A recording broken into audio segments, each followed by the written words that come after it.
yazdım, anladım ki birazdım dünyada. Bir duydum bir duymadım, kendi sesime uymadım, yani ateşle oynadım dünyada. Bana ne U dönüş yaptım, imajımı yaktım, şak şak şak. Ama ne çok şahane, bir çalım attım, şak şak şak. Yalancı dünya, yalancı dünya, boğazıma kadar battım. Yalancı dünya, yalancı dünya, ama ben de seni sattım.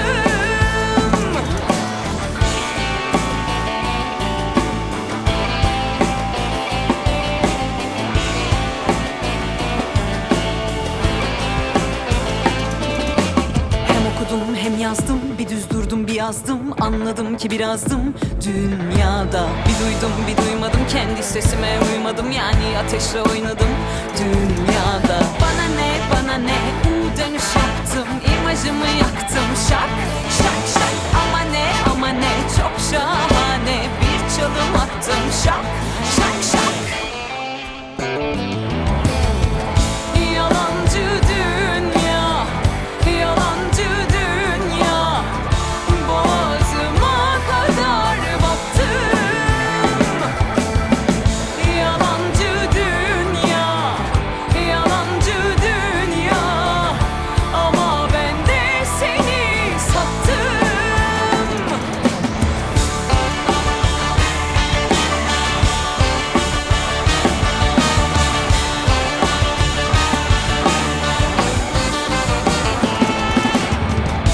Yalancı dünya, yalancı dünya, boğazıma kadar battım. Yalancı dünya, yalancı dünya, ama ben de seni sattım.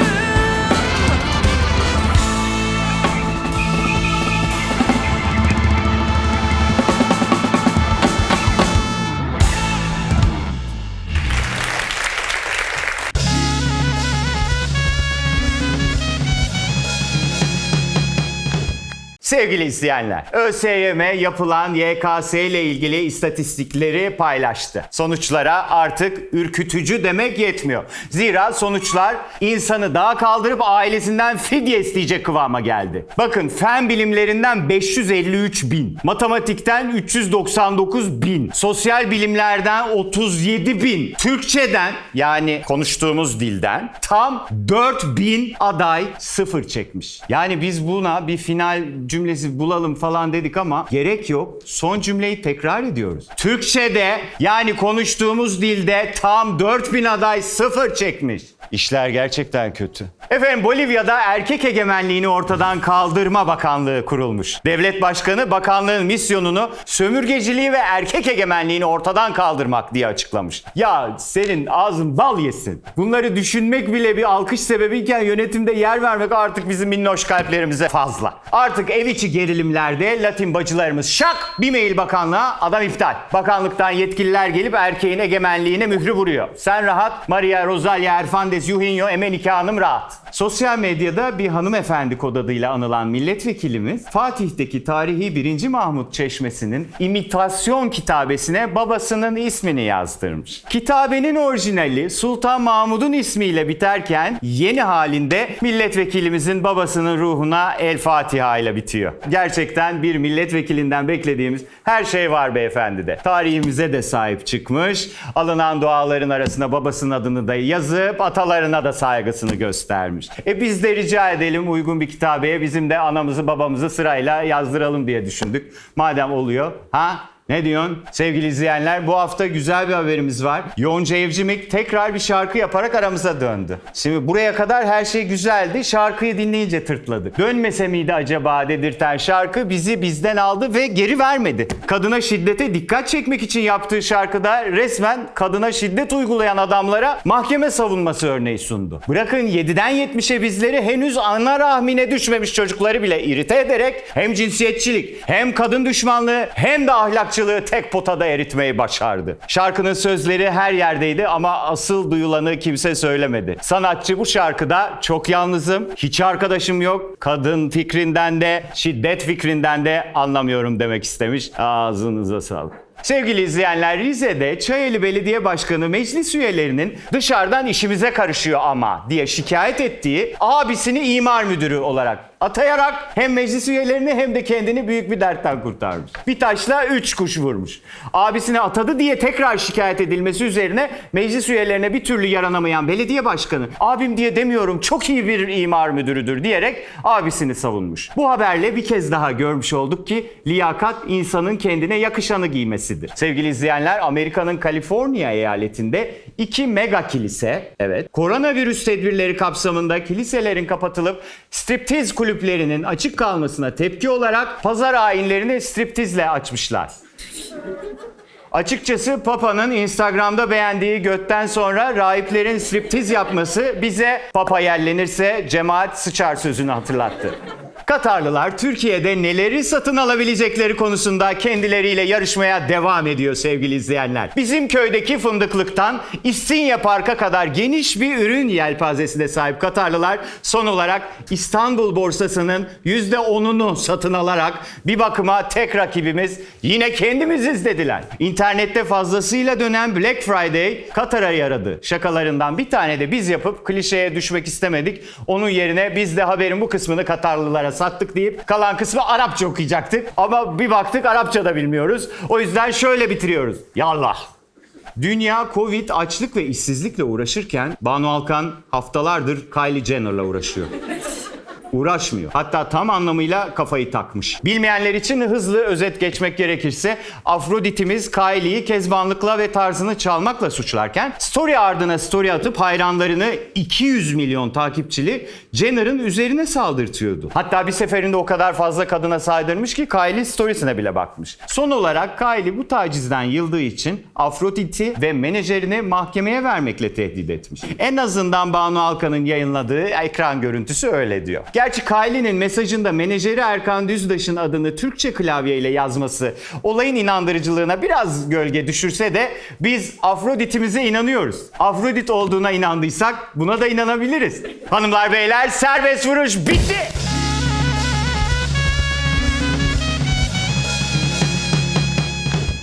İsminiz neydi? Nilüfer. Şimdi şöyle yapacağız. Size bazı gülümsemeler göstereceğiz.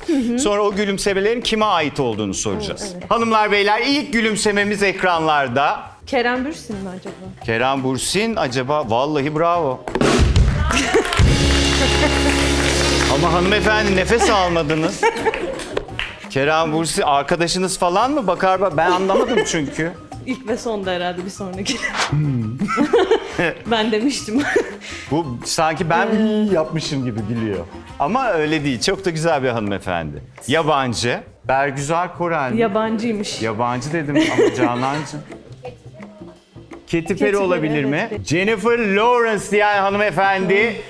Bir tane Signal White Number'dan tebrik ediyoruz. Hayatta bilemem geldi seyirciden. Var mı kopyası olan? Elçin Sangu dediler. Evet, olabilir. Elçin Sangu mu bakalım? Olabilir. Evet. Elçin Sangu'yu mu? Mihriban maskesine kustu. Mihriban maskesine kustu. Elf yaptı.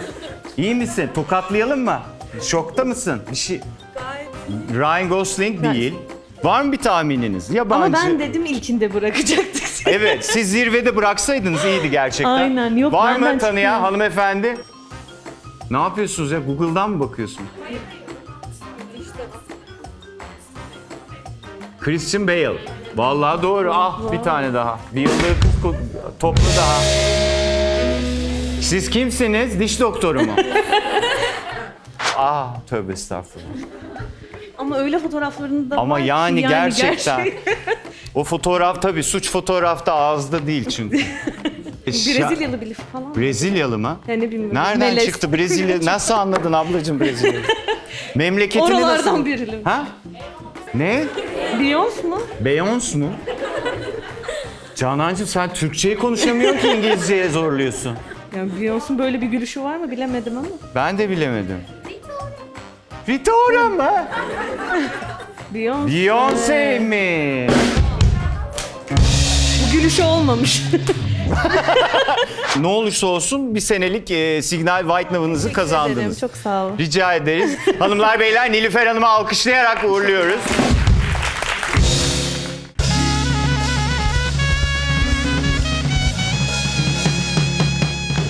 Hazar Ergüçlü.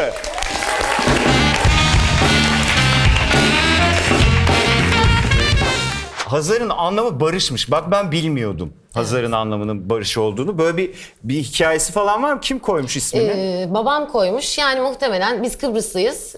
Talihsizce bölünmek zorunda kalan, bölünmüş olan ülkemizi kastederek.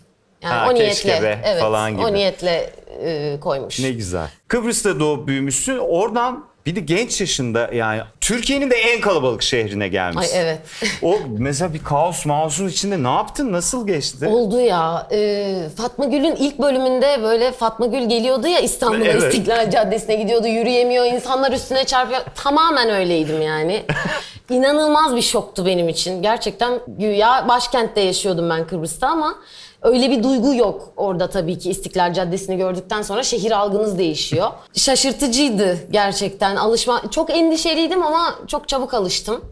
Öğrendim kuralları, şehir kurallarını falan. Kent Kastettiğin yaşamını. başka bir şey herhalde.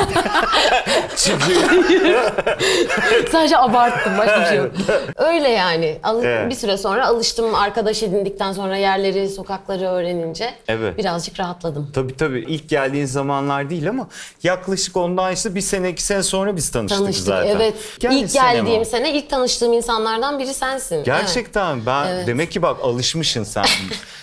Ben çünkü herhalde bu burada yani yeni gelmiş Buralı. gibi değil diye düşünüyorum ki bayağı ben geldikten sonra tanışmışızdır diye Evet. düşünüyorum. Aslında babanla ortak bir planınız varmış Hazar. Ya da babanın planı varmış sana ortak diye itelemiş bir miktar. İngiltere'de hukuk okuyacakmışsın gibi bir hayalle başlamış her şey. Fakat gördüğümüz kadarıyla öyle gelişmemiş olaylar. Ay, hiç gelişmedi. Peki yani senin de ortak hayalin miydi yoksa sen zaten bir hiperaktivite problemin olduğunu yani böyle heyecanlı ve yaramaz Hadi canım, bir çocuk öyle gibi. olduğunu ben tahmin ediyorum aslında ama zaten işte bir tiyatroyla ilişkin başladıktan sonra senin için dünya başkalaştı galiba. Okulda sık sık problem yaşayan bir çocuktum diyelim. Buradan çocukluğuma inmeyeceğim, merak etmeyin. Sadece bir cümleyle geçiştiriyorum burayı. Ama çok mutlu bir tip değildim yani. Dolayısıyla beni psikoloğa götürmeye karar verdiler ve orada sen oyuncu olsana filan dedi psikolog ve ben böyle ne? Bu hiç hakikaten hiç düşünmemiştim. Sonra bir şekilde gerçekten onu dinledim, çok inandığım, hayatıma yön veren birisidir. Onu dinledim. Belediye tiyatrosuna gittim. Hakikaten bir sürü açıdan rahatladım. Özgüven kazandım. Sonra tam sınavlara hazırlanırken Derviş Zaim geldi. Çok zorlu, inanılmaz zorlu bir audition sürecinden sonra nihayet benim olduğumu söyledi. Bu arada yani can atarak gidiyorum o auditionlara, sürekli şunu oku filan okuyorum böyle. Ne yaptığımı bilmiyorum. Neye aday olduğumu bilmiyorum. Hiçbir fikrim yok. Sadece gidiyorum, geliyorum ve hiç kimse bana hiçbir şey söylemiyor. Kaşlarını alma bundan sonra filan böyle. Sonra oldu diye haber geldi 4-5 ay sonra. Böylece benim kariyerim aslında ufaktan yön değiştirdi. Yani babam böyle bu filmi yap ama senin için hukuk iyi bir seçenek olurdu filan gibi şeyler söyledi ama artık pek bir etkisi yoktu. Annem de çok destek çıktı. Sonra o psikolog arkadaşım, artık arkadaşım. Yıllardır konuşuyoruz filan. Dedim ya dedim sen bir gün böyle sen benim hayatımı değiştirdin ya dedim. Bana böyle ya sen oyuncu olsana dedin. Neye dayanarak bunu söyledin filan dedim. Ay çok güzel taklit yapıyordun sen dedi. Ben böyle yani İçimdeki ışığı görmedin mi? O öyle bir şey değil mi yani falan dedim. İnanılmaz komikti. Burhan Altıntop falan dedi böyle yani. Abi falan. Yazıklar olsun sana be diye. Hala arkadaş mısınız? Arkadaşız evet. Hay Allah ya. Peki hiç sonradan babamı dinleseydim olurmuş dediğin bir anın oldu mu? Oldu sonra hemen geçti. Ara ara oluyor öyle şeyler. Ben de biyolojiyi bırakmasa mıydım acaba falan diyor dediğimi hatırlıyorum ara ara. Bir iki saniye falan mı Evet. sürüyor? Ya pandemide daha çok aklıma geldi Evet. aslında. Bari aşıyı bulurdum ya falan diye de. Galiba bulamazdım. Ben iyi oldum ha.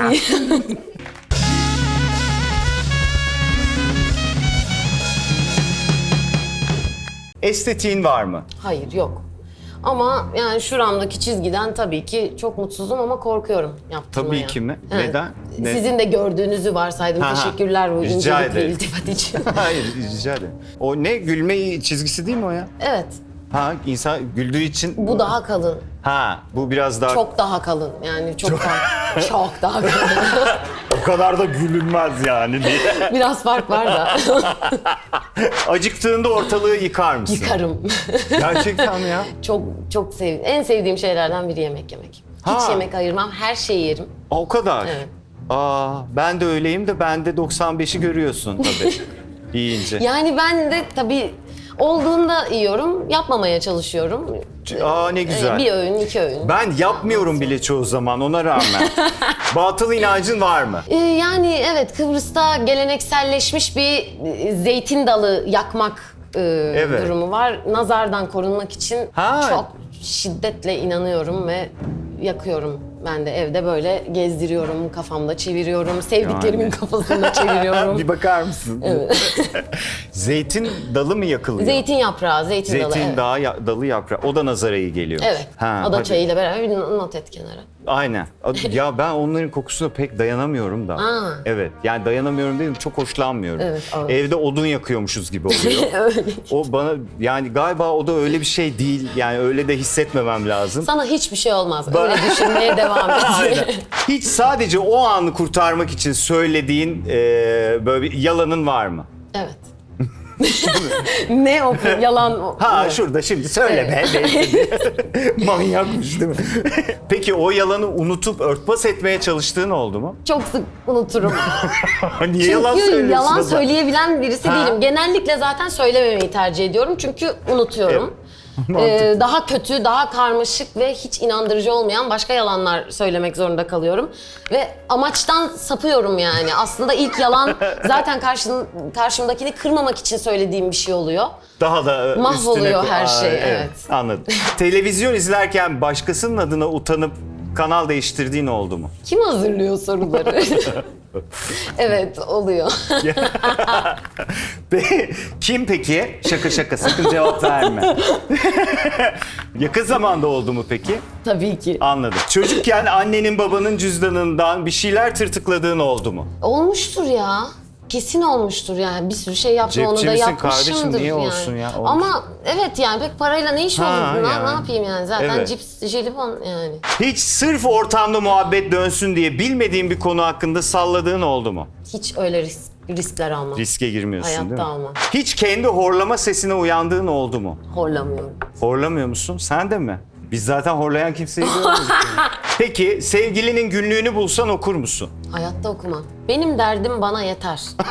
Ben bir de benim hakkımda onun düşündüklerini okuyup hiç yeter gerçekten. Asla hiç okumam. bak o açıdan hiç bakmamıştım. Doğru. Ne yapacağım onun günlüğünü Doğru. okuyup? Başıma evet. bela. Hiç keşke şu projenin içinde yer almasaydım dediğin bir iş var mı? Evet var. Hangisi? Söylemem. Çok mantıklı. Ben olsam ben de söylerim. Tabii ki. Hiç yaramazlık yapıp Yusuf ya da Ziya'nın üstüne attığın oldu mu? Abilerim. Evet. Hayır, yapamam. Eziğin tekiydim. Gerçekten. O kadar yaramazdın ve üstelik bir de ezik miydin? Evet. Hadi ya. Hepsi bir arada. Evet. Peki onlar senin üstüne atar mıydı? Hayır. Onlar da atmazlar. Ne müthiş kardeş. Kendini en rahatsız hissedeceğin ortam neresi olur? Ya bazen bir şey söylersin ama karşındaki seni asla anlamaz. Bahsettiğin şeyden hiçbir fikri olmadığı için seni böyle aptal yerine koyup sana gülmeye başlar ya ve sen açıklayamazsın böyle ama böyle bir şey var. Ya ben aptal olduğum için değil falan ve çok çaresizsindir çünkü hepsi sana gülüyordur. O çaresizliği hiç yaşamak istemem yani. Hay Allah. Evet. İnşallah yaşamazsın. Çok da müsait bir mesleğimiz var ama bunlar. Bayağı evet. Sık sık düştüğüm bir durum. Instagram'da seni sinirlendiren bir yorum aldığında ne yapıyorsun? Yorum almıyorum. Kapatıyor musun yorumu? Tabii, kapalı. Akıllıca.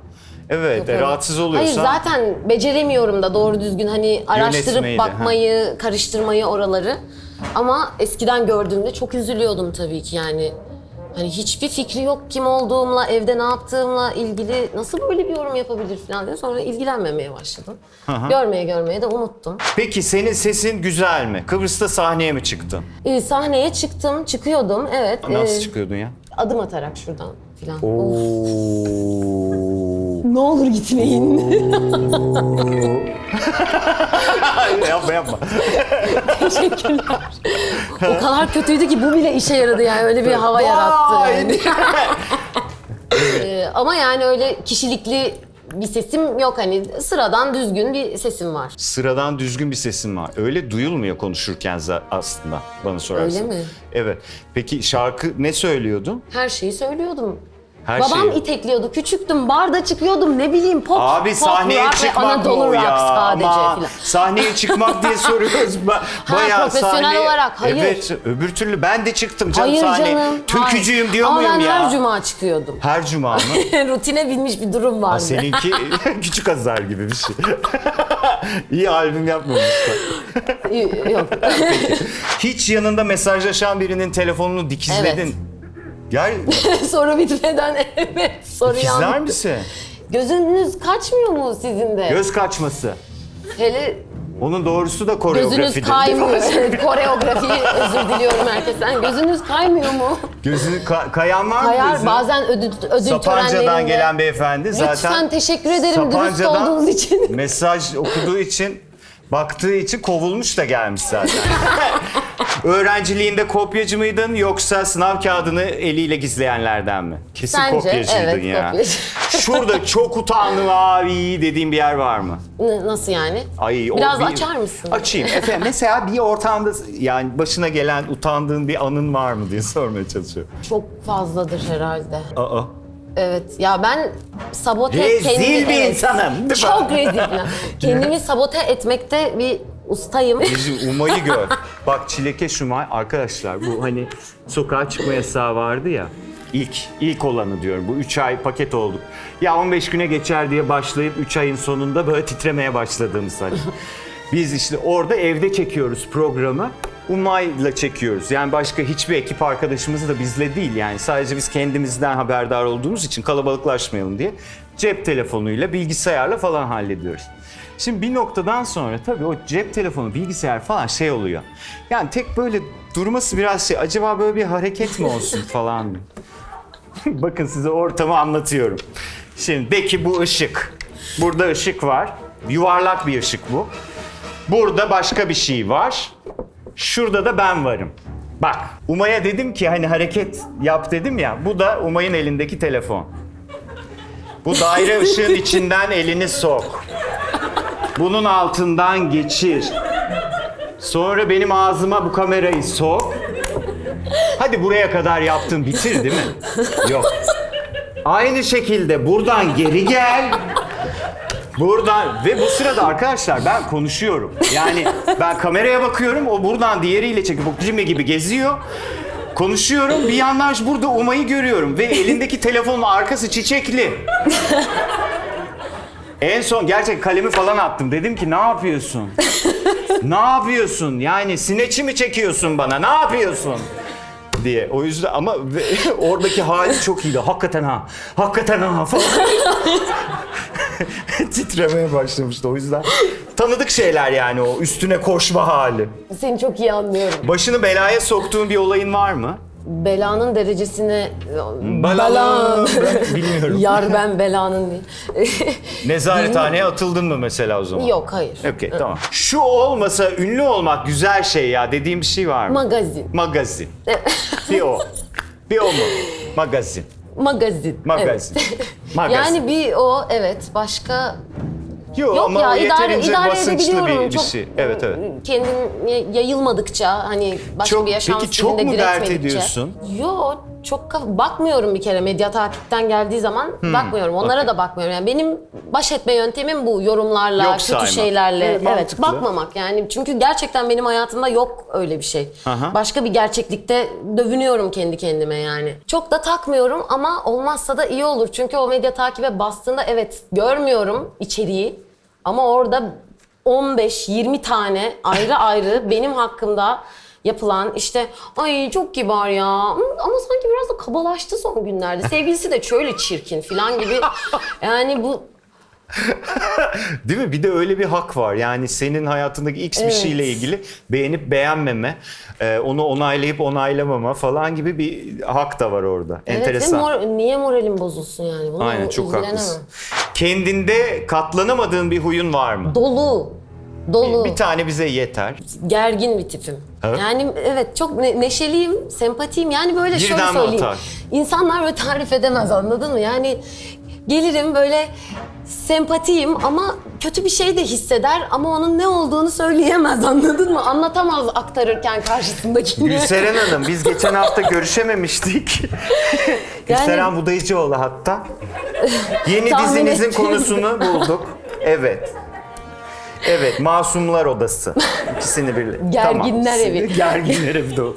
Ay, iyi akşamlar. Aynen, birden kapanayım. Kadın ayıbı olmasın.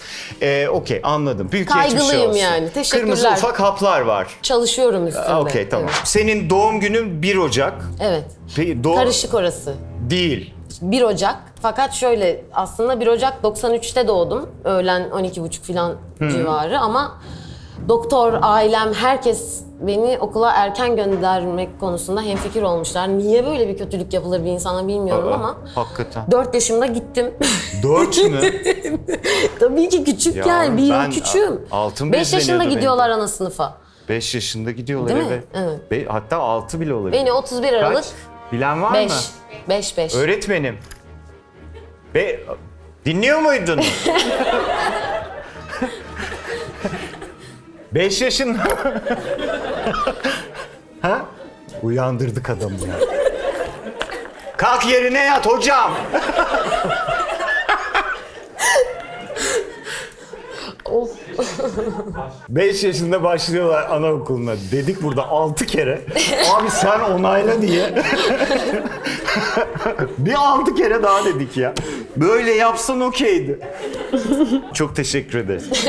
31 Aralık kaydettirdiler. 92. 31 Aralık Ha. 92 yaptılar. Ben öyle. Evet. Okey. Yani biraz karışık. Peki yılbaşıyla doğum İğrenç günü oluyor, birden dayıyorlar mı? Evet. Genelde Herkesin günü o gün. Nasıl Ha. mutlu herkes. Ben böyle ben. evet. Benim de ama önemli bir günümdü. Benim de 30'a 31'e bağlayan gece kutlansın. Kusura bakmayın. Geri yıl sayım yarın. yaparken daha da kötü her şey yani. 25 falan yani biz oralarda. Hayran olduğun ama tanışınca fıs çıkan ünlü var mı? Var. Kim? Söylemeyeceksin tabii. Söyleyemem. Sakın. Tabii söyleyemem. Söyleyemem mi? Çok ısrar etmene rağmen. Hayır söylemeyeceğim. Hanımlar beyler, yağ gibi geçti gözlerimin içine baktan alkışlıyoruz.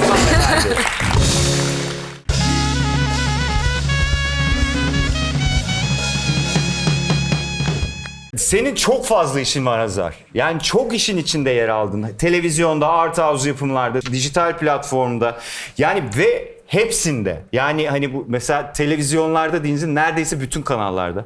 Dijital platformda deyince neredeyse bütün dijital platformlarda. Mesela art house yapımlar deyince art house yapımlarda Türkiye'de en iyilerini kim yapıyorlarsa onlarla falan. İlk önce şeyi sorayım. Yani en iyi hissettiğin yer neresi bunların içinde? Ya da ayırt edebiliyor musun? Ya ayırt edemiyorum. Ya oyuncu olduğun için sen de biliyorsun tabii ki. O anla ilgilendiğin için doğrudan yani tabii ki metinle ve atmosferle beraber o anı yani mesleğimi nerede gerçekleştirebilirsem orası en iyi yer. Yani hiçbir şekilde ayırt etmiyorum. Ne televizyon dizisi, dijitale yapılan diziler, bağımsız sinema fark etmiyor.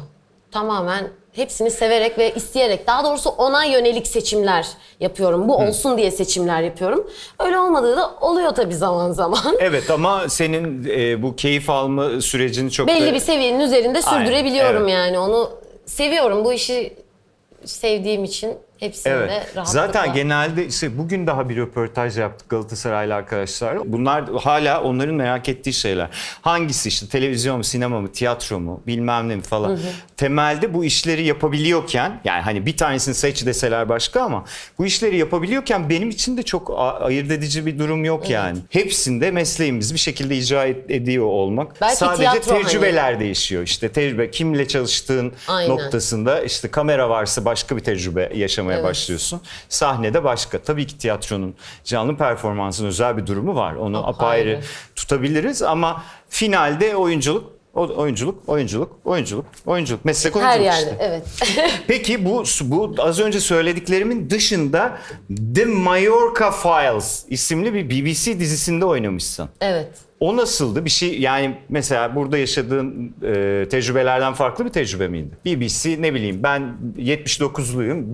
Bizim jenerasyon için BBC mi? En iyi televizyonculuğu en iyi bilenler işte falan denilen yerdi yani. O yüzden soruyorum. Evet. Yani evet standart farklıydı tabii ki. Koşullar, iş koşulları farklıydı. Çok yüksek bütçeli bir işti. Dolayısıyla uluslararası bir sürü oyuncu vardı. Sen de iyi para almışsındır inşallah. Dövize vurunca iyi oldu. İnşallah TL'yi İnşallah bozdurmamıştın. Ama şimdi olsa daha iyi olurdu diye. Harcadın değil mi şimdi? Yazıklar olsun. Evet. Ya neler diyorum. Hiçbir şey demedin şimdiye kadar. Hiçbir şey demedin. Sorun yok. Burada diyeceğim falan diye. Evet. Standardı iyiydi. Evet. Majör fark oydu. Onun dışında bizim yani Çok daha Türk iyi olan piyasası o şeyler kadar var iyi ilerledi ki yani Evet. bizim endüstrimiz seri üretimle çok daha yani ileride. Egzersizimiz çok yüksek Çok ya. yüksek her konuda saç, makyaj, senaryo, yönetmenler de öyle yani bambaşka bir düzeyde yarışıyoruz aslında. Yarışmıyoruz hatta yani bakmayın. Çok, Yo çok, ben çok zaten yani ileri- hepsini takip ettiğimiz için vallahi iyiyiz ya. Yani ve bence yani çok yakın zamanda çok daha iyi olacağız. Bundan 10 sene önce insanlar diyordu ki ya 70 tane dizi çekiliyormuş o kadar yönetmen var abi diyorlardı. Şimdi var. Var yani 70 tane değil 100 tane çeksen de var. Yani. Şöyle bir şey demişsin. Drama, ağlamayı, ağır ve sarsıcı sahneler oynamayı seviyorum. Gerçekten ya dedin bu mi? sorular hangi röportajımdan alındı benim? Vallahi 18 yaşında Hey Girl ilk. falan Evet. Blue Jean. İlk röportajım falan herhalde. Olabilir. Vazgeçtim, yoruldum, başka şeyler seviyorum, çok ağladım. Yani peki Drama Queen bir tarafın var mıdır hiç? Yani hiç varmış belirli gibi bir yaşa sinyali kadar yok da. vardı evet ama ondan sonra Ergenlikte diyorsun. Büyüyünce evet geçti yani haliyle. tabii çat diye birden hayatın içine girip çok ağır koşullarla yüzleşince bence bir tona girdim öyle bir şey Hayır olmayacak. hayır. Yo hiç öyle anlaşılmıyor zaten Hazar. Gerçekten yani o Kıbrıs'tan o yaşta gelip burada zaten anında adapte olabilmeye çalışma hızlıca seni geliştirmiş olmalı Ay zaten. çok zordu evet ama mecbur kaldım ve adapte oldum. Çok şanslıyım ki kötü tecrübeler yaşadıysam da daha sonra hep böyle bana sevgi gösteren, yardımcı olan, yol gösteren bir sürü insanla karşılaştım. Evet, Bu sen işe girerken arkadaşlarını de. önemseyen birisin diye Evet. Tahmin ediyorum ben. Evet. Yani öyle görünüyor zaten de. Teşekkür Hani ederim. Yani Evet.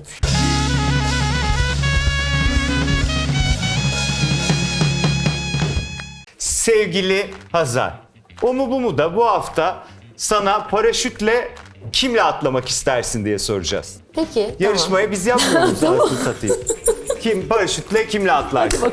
Yani işte bir güven falan yani işte onunla atlarım. Ya da yani son 10 saniyen işte. Kimle? İnmek istersin. Evet. Hazırım. Peki Çağatay Ulusoy'la mı? Dilan Çiçek Deniz'le mi? Ya böyle ama Evet evet. Biz böyle ama- mi gideceğiz? Bu Tabii, tabii, gıcıklıkta biz mı? bayağı full götüz burada. İğrenç. Aynen. Ne yapıyorsun abi? Mahvet. Dilan sen beni anlarsın. Seni çok Aynen. seviyorum. Çağatay çok eski arkadaşım. Şimdilik onunla atlayayım. Kesinlikle seninle ilgili soru geleceğine eminim. Evet, çok Çağatay beklersin. diyorum, Çağatay'la devam ediyoruz. Çağatay Ulusoy'la mı atlarsın yoksa Doğu Demirkol'la mı? Çağatay Ulusoy. Doğu. Neden? Üzgünüm Doğu. Peki, Çağatay Ulusoy'la mı atlarsın, Buray'la mı? Sadece Kıbrıslı diye. Buray hemşerim evet sadece Kıbrıs olduğu için. Sadece Kıbrıslı diye yazılmış bir isim. Tanışıyor musun Buray'la? Tanışmıyorum Ya işte ama ondan çok diyorum. çok beğeniyorum, çok Evet. seviyorum. Hı hı. Çağatay. Çağatay, okey, anladım. Zaten belliydi orada goy goylamaya başlayınca dedim ki seçmeyecek zaten demek ki. Peki Çağatay Ulusoy'la mı atlarsın, Uğur Yücel'le mi? Salın Ya adamı. Çağatay çok yakın arkadaşım. Evet abi, yani. zaten Uğur abi bırakın, niye şu bambaşka, röportajda atıyorsun? çok seviyorum. Abi keyfine bak, paraşütle atlamayalım, boş ver. Röportajla atlamak beni duydunuz mu?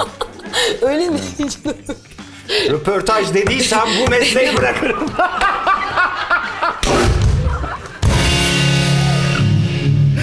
Peki Çağatay Ulusoy'la mı atlarsın, Anne Hathaway'le mi atlarsın? Bu da en yakın arkadaşınsa bak kalkar giderim.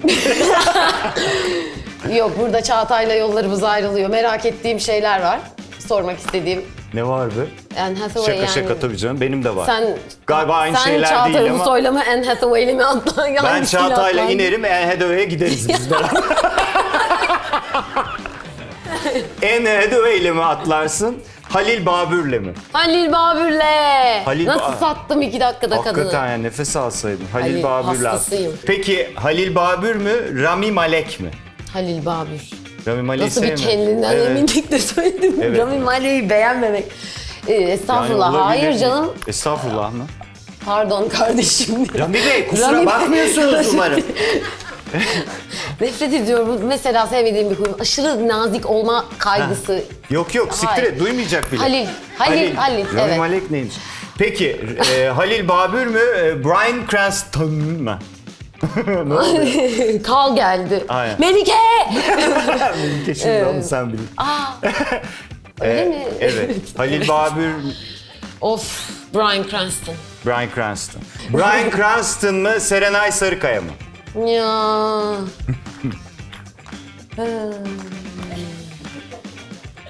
Serenay. Serenay'la de Tabii ki. ama bir şey söyleyeceğim. Paraşütle atlayacaksan Serenay. Serenay tabii ki. Çok eğleneceğin kesin. Serenay Sarıkaya mı, Leonardo DiCaprio mu?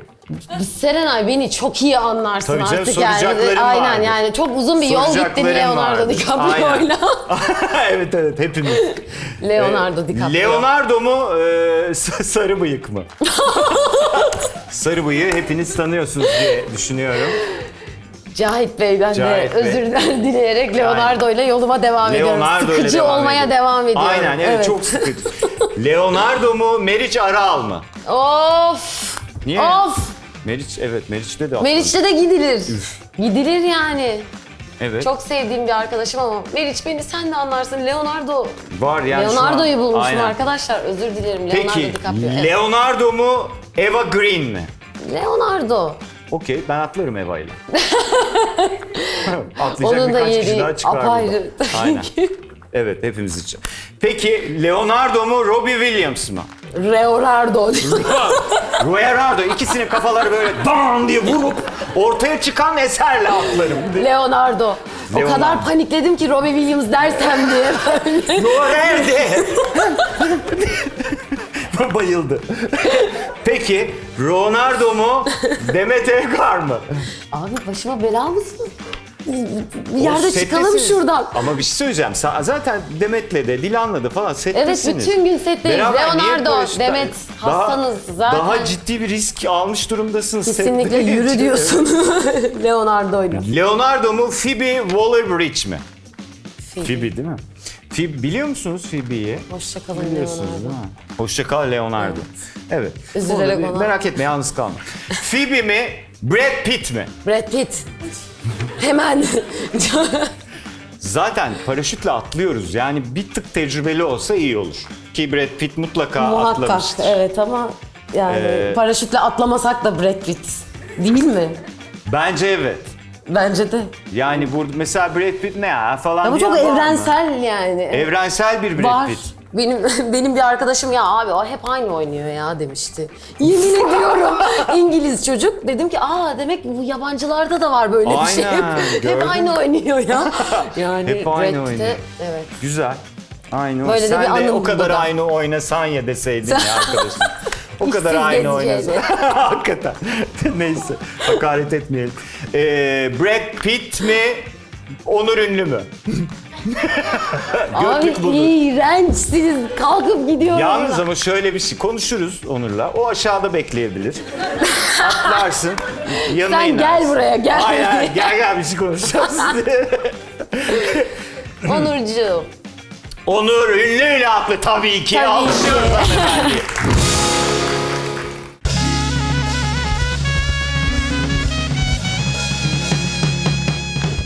Editörlerimiz seni araştırırken gerçek kesite rastladıklarında düşüp bayıldılar. Sonra biz onların üstüne su döktük. Ama gördükleri gerçek kesit manyakmış meğer. Sarıbıyık Bey, Cahit Kaşıkçılar'ın senaryosunu da yazdı. Onur Ünlü'nün filmi. Evet. Evet. Gerçek kesit seyrettin mi hiç? Bu filmi görmeden Evet. yani. Yani tabii ki seyrettim. Hani Yani zaten özellikle gerçek kesit- açıp böyle biraz gerçek kesit Yok seyredeyim öyle gibi değil. Maruz kalıyorduk zaten. Evet. Ben hatırlıyorum. Yani. Öyle. Ben de tamamen öyle karşılaştım Aha. eserin kendisiyle. Eserin kendi. Evet. Nasıl kaçırayım böyle bir fırsatı, nasıl Çok kaçırabilirim haklısın. yani. Az daha ben de oynuyordum ha. Evet. Ben size söylemedim değil mi onu? Az Böyle daha bir ben şey de oynuyordum. yapılıyor. Nasıl içinde olmam yani? Yani Onur'un orada amacı sanırım şuydu. Tamamen onu gerçekten bir gerçek kesit bölümü gibi. Tamamen onun şartlarında, onun ekipleriyle. Yani bir tek görüntü yönetmeni Vedat'tı. Onur'un her zaman çalıştığı görüntü yönetmeni. Onun dışında her şey gerçek kesitte olduğu gibiydi. O kadar çok güldüm ki yani zaten arkadan geçiyorum, bari onu yani gülme sen. Onu da kullanamadılar doğru düzgün çünkü çok güldüm. Ve yani O kadar komik bir şey de eğlenceli. yok. Evet, ben hariç kimse gülmüyordu. Peki Hakan Muhafız'dan bahsettik. Az önce de bahsettik zaten. Netflix'in ilk orijinal içeriği. Evet. Bizim özellikle piyasanın, oyuncu ve dizi piyasasının önemli bir ürünü. Ve gerçekten de Netflix Türkiye'nin ivmelenmesinde de çok önemli rolü var. Senin için nasıl bir tecrübeydi? Ya müthişti. Evet, bir sürü eleştiri var. Beğenmemekte haklılar bir sürü şey ama yani gözden kaçan noktalardan biri bizim de bunların farkında olduğumuzdu. Evet. Yani biz de ne yaptığımızı biliyorduk ama zaten ilk Netflix orijinal işi olacaktı Türkiye'de. Zaten çok riskli bir formata adım attık. Cesaret isteyen bir şeydi. O yüzden bunu yapmış olmak, buna cesaret ediyor olmak yeterli gazı veriyordu bana. Bir de Çağatay gerçekten muhteşem bir partner. Yani çok eğlendiğim, beraber çok iyi çalıştığım herkes öyleydi ya. Gözlerim dolarak hatırlıyorum. Çok çok güzeldi her şey. Çok severek çalıştım. Yaptığım şeyi çok seviyordum. Sanılanın aksine biz çok uğraşıyorduk Metin'le, kendi kendimize. Yani evet, Netflix tarafının bir kilitli bir senaryomuz vardı bize gelen. Ama biz onu öyle bırakmıyorduk. Tabii ki yani bir sürü inisiyatif alıyorduk. Yönetmenler, görüntü yönetmeni, yaratıcı yapımcılar, herkes bayağı fikir koyuyordu ortaya. Ona göre şekillendirmeye çalışıyorduk. Bu çıkıyordu ortaya yani. Dolayısıyla çok üretken olduğumuz, çok aktif olduğum, çok mutlu olduğum, çok kahkaha attığım ve oldukça hareket ettiğim, bol bol darbe aldığım, dövüştüğüm bir setti. Çok darbe aldın mı? Darbe Oramdan morardın almadım, mı? darbe vurdum yanlışlıkla. Çünkü o Sürekli da insan korkunç bir dövdü. kontrolsüzlük ya, yani bunun tecrübeli olmak gerekiyor. İyi eğitim almış olmak gerekiyor. Benim de hocam çok iyiydi. Ama yani ben bir korku eşiği var. Onu geçemezsen öbür tarafta kalıyorsun yani. Ben orayı geçemedim yani. Ya karşımdakini incitirsem endişesi beni yedi bitirdi. O endişeyle zaten vurmuşluğun falan mı oldu? Var evet, birkaç kere ama yine de çok severek, ona da cesaret etmiş olduğum için de aferin bana ya diye. Yani dönüp bizce baktığımda iyi gay- hissediyorum. Yo, bence Hani. iyi hissetmelisin zaten. Şu filmlerinden hızlıca bahsedelim. Benim Dünyam, Ahlat Ağacı, Açlığa Doymak, Gölgeler ve Suretler, Kar. Hah, yani boşun yok. Bir tonda ödülün var. Yani bu şimdi Teşekkür senin ederim. seçici olmanla mı alakalı yoksa şanslı mısın? Hepsi bir arada ya. Yani filmlerde film yaparken ya tabii ki seçici olmaya çalışıyorum. Ama ilk başlarda, kariyerimizin başında zaten öyle yönlendiriliyoruz ya, sen de biliyorsun yani, ne gelirse yap, muhakkak yap falan diye. Filmlerde çok seçmemeye çalışıyorum çünkü eser olarak kalıyor. Yani hakikaten bir iddiayla yola çıkıyorsa özellikle. Ve çok severek yapıyorum. Bilmiyorum, bir şekilde kendimi oralarda buldum. Tabii ki şeyin çok avantajı var. 16 yaşımda Derviş Zaim'in filminde oynamış olmamın. Yani doğrudan bağımsız sinema kanalıyla piyasaya girmiş oldum ve o tabii ki bir güvence sağladı aslında beni tanıtırken. Evet. Yani bir vaatle sunmuş Evet. oldu. O tabii ki benim için çok büyük bir avantajdı. Tebrik ederim. Umarım hep bu şekilde filmlerde görmeye devam ederiz. İnşallah. Zaten görüyoruz da.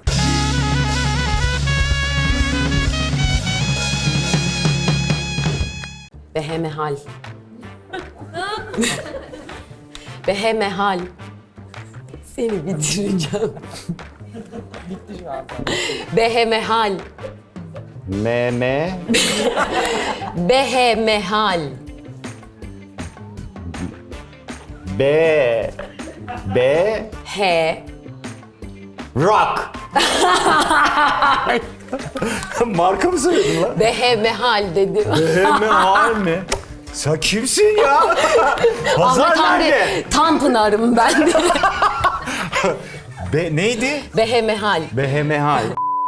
Ağzına şimdi tabii. Allah'ım. Ben yapacağım sanıyordum. O yüzden İşte- bunları hazırlamıştım. sonradan Aynen bak diye. sen yaptın. Hadi tak onu.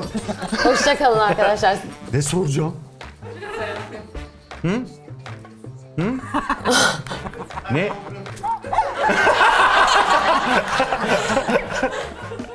Binaenaleyh. Minareler. Ha minare değil. Binaenaleyh. Binaenaleyh.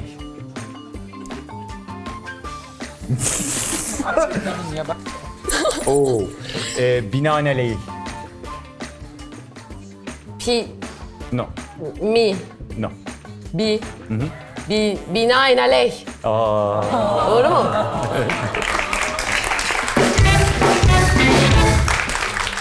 İstikrar. Ha? Irgat. İstikrar. İtikat. İstikrar. İtlik lan. İstikrar. Şimdi senin hırsına kurban olsunlar da. Bak şöyle görünüyor. Yani üç hece onu anladım. Evet. Yani Yerli. Evet. His. İhtiras. istikrar. İktidar. Hayır. İktidar da değil. Çok emindim ya. İstikrar. Aman ne? İstikrar. İstikrar mı? Evet. O ağız istikrar demiyordu Azar. Bu ağızda anlatamıyorsa hangi ağız anlatabilir? Çok çabalıyorsun ondan anlayamıyorum demek ki. Transistör. Aziz doktor. Yeni şiirim. Ne işin? Ne işin? Transistör. Transistör. Lastik cor. Transistör. Nankör. Transistör. Transistör. Evet. Şansım mi? bitti. Gerçekten mi? Vallahi helal olsun. Parazit. Ha? Parazit. Paradin. Yakın. Parazit. Parazit. Vallahi. Basit sordum. Berabere mi oldu? Berabere olur mu? Ağzıma sıçtı. Alkışlıyoruz Hasan. Alkışlıyoruz.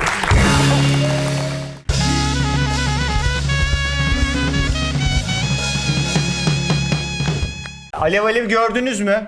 Seyreden var mı? Evet, var. Güzel. Nasıl geçiyor günler? Güzel. İlginç. Yani çok fazla şeyi bir anda öğrendiğim bir set orası. Ya. Evet yani makyajla oynamak çok zor çünkü. Evet yani bir sürü engel var.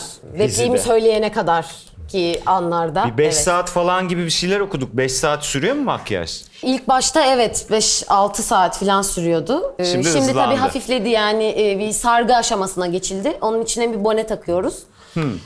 Onun üzerini sarıyoruz. Sadece böyle o cipsten çıkan yapıştırmalar vardı ya onlar gibi bir şey yapıştırıyorlar. Ha. Suyla kağıdı çekiyorsun çıkıyor yüzüne falan. Aa ne güzel. Ne kadar korkunç ve Evet. yani- Nereden alabiliriz? Çünkü Murat yapıyor. Murat'ı ara. Murat'tan. Şöyle bir şey var diziyle ilgili. Bu aslında Çiçek karakteri, senin oynadığın karakter. Başta böyle sanki fiziğine biraz fazlaca dikkat eden, yani kendini erkeğin yanında başka da konumlandıran bir hanımefendiyken bu yangın sonrasında bir şeyler değişiyor gibi oluyor. Bunu pek de alışkın olduğumuz şeyler değil ya bunlar bizim dizi senaryolarında görmeye. Bununla ilgili fikrini ve baktığın yeri merak ediyorum biraz. Çiçek karakteri gerçekten de yanına yakışmak, yaraşmak yerinden bakıyor hayata. Yani hep kendimizi, çoğumuzda var bu eski ve köklü alışkanlık. başkalarının gözünden görüp onların beğenilerine uygun olarak kendimizi ortaya koymaya çalışıyoruz. Yani aslında bizi biz yapan güzel ve özel tarafları gizleyerek, arzularımızı bastırarak insanların istediği gibi biri olmaya çalışıyoruz. O bunu çok kanıksamış insanlardan biri. Farkında bile değil bunu yaparken. Fakat evet, sevgilisinin yanına yakışmak gibi bir tasarrufu var.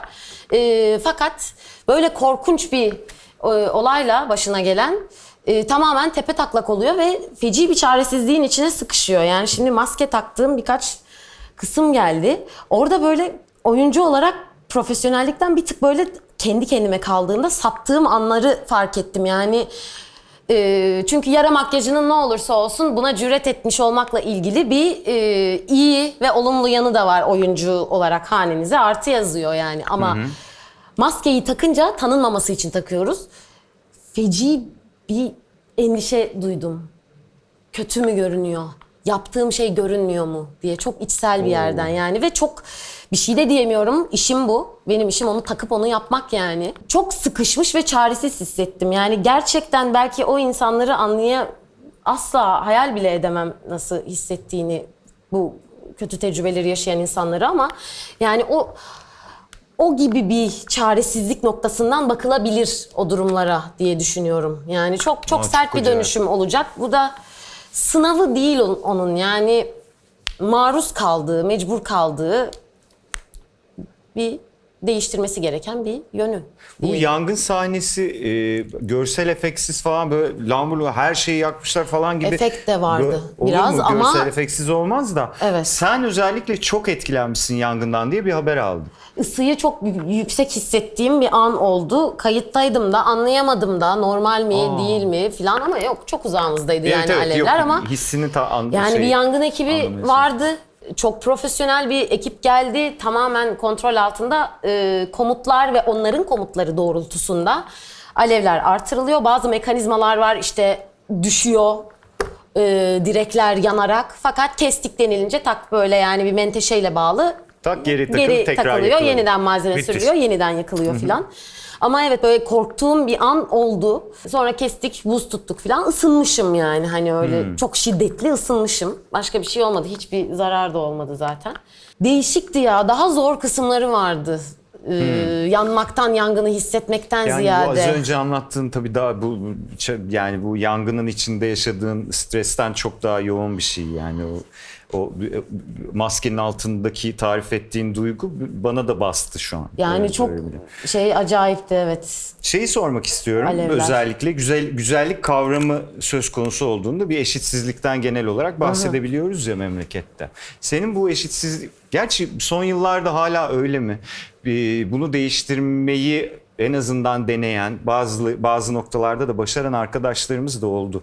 Kadın erkek arasındaki özellikle tüm anlamlarda, koşullar açısından eşitsizliği, senaryo ağırlığı açısından da, konfor açısından da, ekonomik anlamda da eşitsizliği değiştirmeyi başaran arkadaşlarımız da var. Sen nasıl bakıyorsun buna ve sen de onlardan mısın? Evet, yani zaten ben buna maruz kalanlardanım yıllarca. Yani kadınsanız zaten bu ülkede setler, yani set vahşi bir ortam, biliyorsun. Yani çok hızlı bir işleyiş var. Dolayısıyla gergin bir yer oluyor biraz. Erkek mobbingiyle birleştiği zaman korkunç, katlanılmaz bir yer haline geliyor. Bunu yıllarca yaşadık. Yeni düzelmeye başladı ama o kadar şanslıyım ki yani. Şu anda da, bundan önceki işlerimde de yani şahane yönetmenlerle, şahane ve bunun tamamen bilincinde olan insanlarla çalışma fırsatını elde ettim. Ve oraya geliyoruz yani. Demek istediğim o. Artık bir kere eleştirdiğimiz şeyleri yapmıyoruz. Yapımcılar olarak da, yani yapımcılar adına konuştum ama yapmıyorlar. Yani ne kadar korkunç, vah vah vah, kadınlara böyle davranılır mı canım, yazık filan deyip ondan sonra aynı korkunç insanlarla çalışmaya devam eden insanlarla ben şahsen çalışmamayı tercih ediyorum. Yani hani bana teklifler yağdı da hayır yapmam gibi bir yerden söylemiyorum bunu. Hayır, öyle ama kendi kendime bir yerden buna dikkat etmen süper buna bir şey. dikkat ediyorum ve bir şekilde zaten yapabileceğimiz şeyler onlar ya. Yani sen bulunduğun konumdan bunu yaparsın. Kendi ürettiğin işe dahil etmezsin ama bir davet edildiğin, üretilen bir işte de ona özen gösterirsin. Ama neyse ki kadın işleri ve bu gibi şeylerin arkasında durmak trendy hale geldi de Evet, uygulanır Allah'tan. oldu. Evet Allah'tan. yani bir iki kişi samimiyetten yapıyorsaydı eğer bu bu gibi Duruşu, böyle evet bu bir duruşu duruşu. sergiliyorsaydı birçoğu da ya baskı hissettiği için buna maruz kaldı. Çok da iyi oldu. Evet, ben de hak veriyorum sana. Peki son olarak biz hani ağırlıklı erkek işlerine alışkınızdır ya. Alev Evet. ağırlıklı bir kadın işi. Evet. Bununla ilgili ne düşünüyorsun? Zaten üçünüz de çok önemli oyuncularsınız piyasada. Estağfurullah. Dolayısıyla üçünüzün bir arada tamamen kadın ağırlıklı bir işte olması o diziyi bambaşka bir yere taşıyor. Siz nasıl düşünüyorsunuz? Bana çok iyi hissettiriyor. Yani taşıyıcılardan biri olmak, bunun için çabalamak, o disiplini sağlayabiliyor olmak kendime çok iyi hissettiriyor. Belki izleyenlere de bu duygu geçiyordur. Evet. Aynen benim gibi düşünen, benim gibi bunu sahiplenmeye hazır, dünden razı ve bu yükü taşıyabilecek kadınlarla birlikte bu işi yaptığım için çok mutluyum. Biz de mutluyuz. Yani bir üçünüzün bir Umarım. arada olması beni çok heyecanlandırıyor fikir olarak gerçekten. Umarım yolu çok açık olur. Güzel.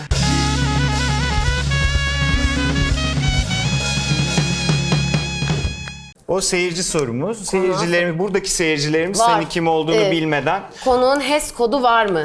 Var. var. Olmadan almıyorlar ya annem buna. Buraya. Kim sordu bunu? Siz mi sordunuz? Sapanca'dan Tabii gelmişsiniz. yollar. Boş göndermeyelim Göksu. Benim bugün oldu da o yüzden. Buraya gelirken oldu. Ha Yok, mecbur ben kaldınız da aldınız. İkinciyi aldım.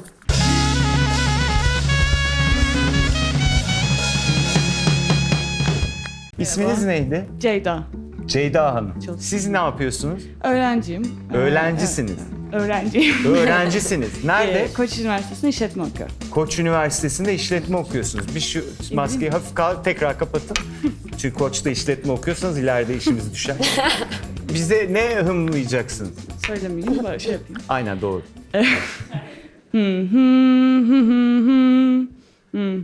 Bir şeyler eksik, gönlümde derman yok. İnan bir nefes. Tabasco'yu sevmiştin sen, yapıştır. Başka neler var? Limon suyu var. Limon esansı var ama bugün. Bugün al. Limonu böyle kıyamamış da. Kim hazırladı bunu? İnsaflı. Çileke Şumay. Aslında Ay. benim de. Neyse o içti ama. Bu limon... Evet. Alkışlıyoruz Hazar Hanım'ı. Siz. Merhaba. Merhaba, nasılsınız? Merhaba. Teşekkür ederim. Siz nasılsınız? Çok sağ olun. İsminiz neydi? İsmim Özge. Evet. İstanbul Üniversitesi Jeofizik Mühendisliği bölümü mezunuyum. Mezunsunuz. Evet. Kaç yaşındasınız siz? 26. Şaka yapıyorsunuz. Genetik hediye. Değil mi? Yani Hanımefendi evet. 13 yaşında 13. görünüyor. Maşallah. Peki jeofizik mühendisliği yapıyor musunuz şu an? Hayır, maalesef yapamıyorum. Peki bir şey yapıyor musun? Evet, çalışıyorum ama kendi işimi yapamıyorum. Bir mağazada çalışıyorum. Peki şimdi ne işle uğraşıyorsun? Ev tekstili mağazasında çalışıyorum. Yani o da tabii güzel bir iş ama jeofizikle pek alakası yok. Hiç alakası yok. Evet. Allah kolaylık versin Teşekkür Özge Hanım. ederim. O zaman bir Tamam. hımlayın da. Hemen.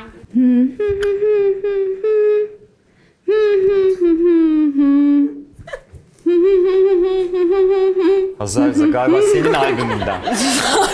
Çünkü seni işaret ediyor. Hazar Hanım'ın bestesi zannediyorum.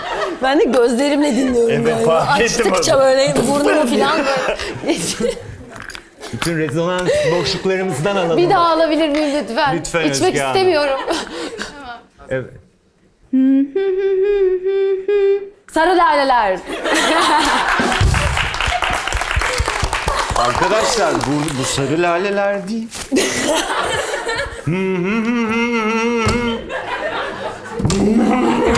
Bu böyle bir şey bu. Nesi bunun sarı laleler? Şarkıyı bir mırıldanır mısın? Mırıldan kardeşim bir. Seni böyle söylersen bu. Çok teşekkürler. Ben mi bilemedim oldu? Evet. Ne içeyim? Acımasız davranmak istemem. Yani su rengi olanlardan Tuzlu tercih su. et bari. Evet mesela.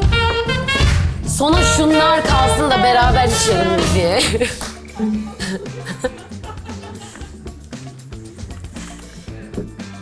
İğrenç. İğrenç. Ay inanamıyorum yani hiç kimsenin ülseri, reflüsü falan olmadı mı bu programa gelen ya? Olmadı. Olan tehlike hissedenlerin yerine birileri içti. Umay'cığım, limon suyuna bir damla limon damlatıp PSM'deki bütün tuzu buna nasıl sığdırabildin ya? Şu an ben keçi gibi düşün beni. Tamam, bütün tuz gölünü böyle yalamışım gelmişim gibi düşün beni. Merhaba. Merhaba. Öğrenciyim ben de. Ya nerede? İngiltere'de, Londra'da okuyorum. İngiltere'de, Londra'da bok okuyorsun şimdi. Nerede okuyorsun? Online okuyorum şu an. Online okuyorsun. Evet. Ne okuyorsunuz? Business Management okuyorum. Business İşletme. Management. İşletme de.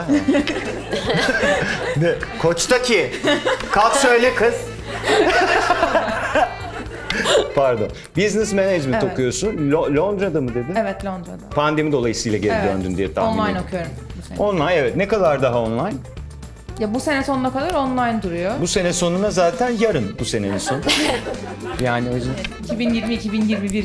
2021'in Öğretim de yılının sezonun sonuna sonuna kadar. kadar. Evet, Sen anladım. Okey, Evet. o zaman bize bir bakalım ne hımlayacaksınız. Kesin Kolay bir şarkı. Ha? Kolay. Okey, hadi bakalım. Al işte. Kara Şimşek.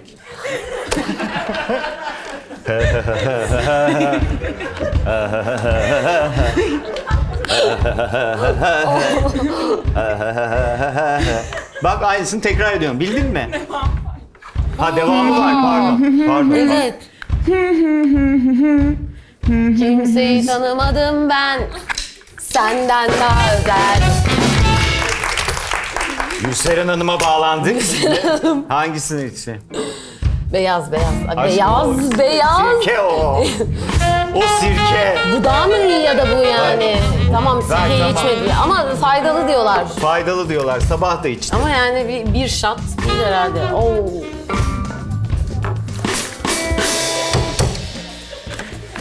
Vallahi bunu ağzıma sıkacağım artık. Merhaba, Merhaba. Siz Didem kim? ben. Didem Hanım. Evet. Siz ne yapıyorsunuz? Öğrenciyim. Ya nerede? Okan Üniversitesi'nde geometrik mühendisliği okuyorum.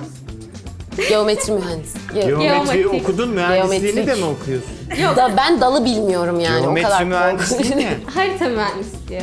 Ha. Evet. Geometri deyince daha mı havalı oluyor? Hayır, geometri değil, geometrik.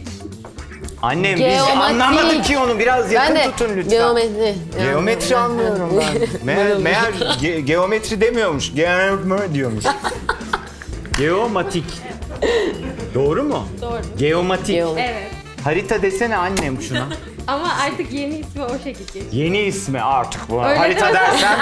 Aa, harita demesem değil. hocam bana. Sen nereden Vay be. bileceksin? Aynen. Siz de mi aynı? Yok, keyifler. Siz şehir plancısınız, hanımefendi harita mühendisi. Ofis gibi gelmişsiniz zaten. Evet, Mezun olunca inşallah. inşallah. İnşallah. Peki buyurun, dinliyoruz sizi.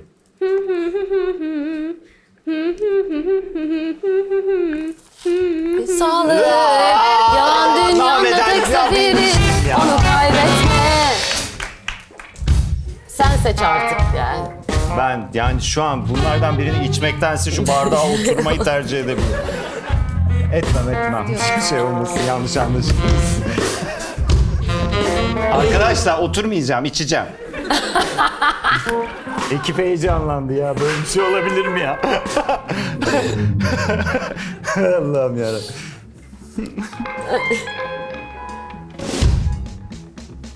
Yani şundan şeyi anlıyorum. Bir şarkı daha mı var ve ben Evet. bilemeyen bunu içecek. Direkt şarkıyı söyleyeyim. Neden? Biliyorsunuz Sizi mi? ben psikoloji okuyorum, Sabancı'dayım.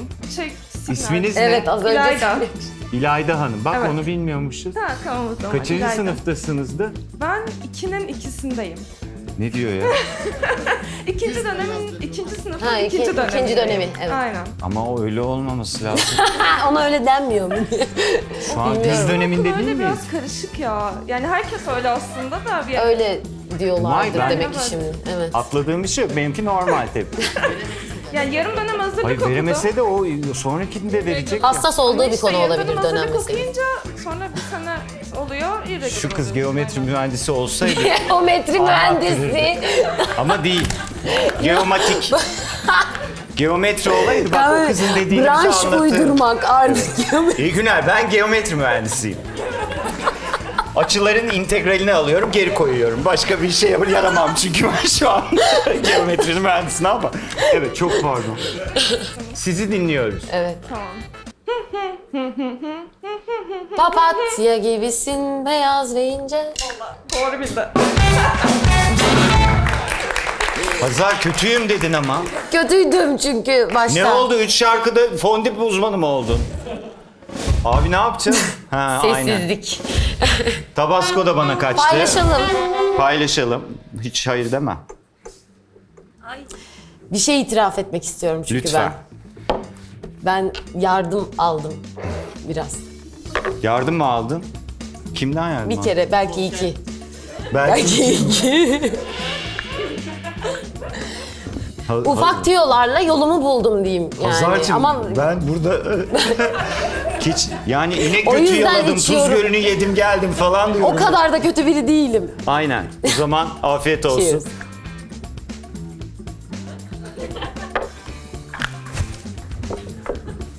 Allah'ım.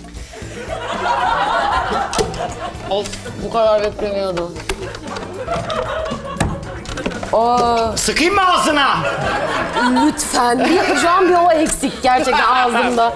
Of. Gerçekten sıksam ya. Hanımlar beyler, Hazar Ergüçlü kazandı.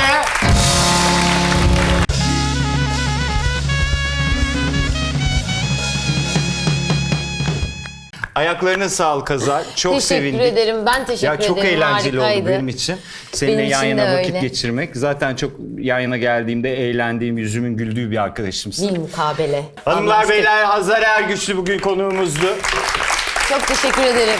Zannediyorum Çok sağ olun. haftaya biz burada yine yayın yapacağız ama sizle online buluşurmuşuz gibi görünüyor. Ama burada da olabiliriz. Yarın ne olacağı hiç belli olmaz. Ama çarşambaları YouTube'da olacağız. İyi akşamlar. İyi akşamlar.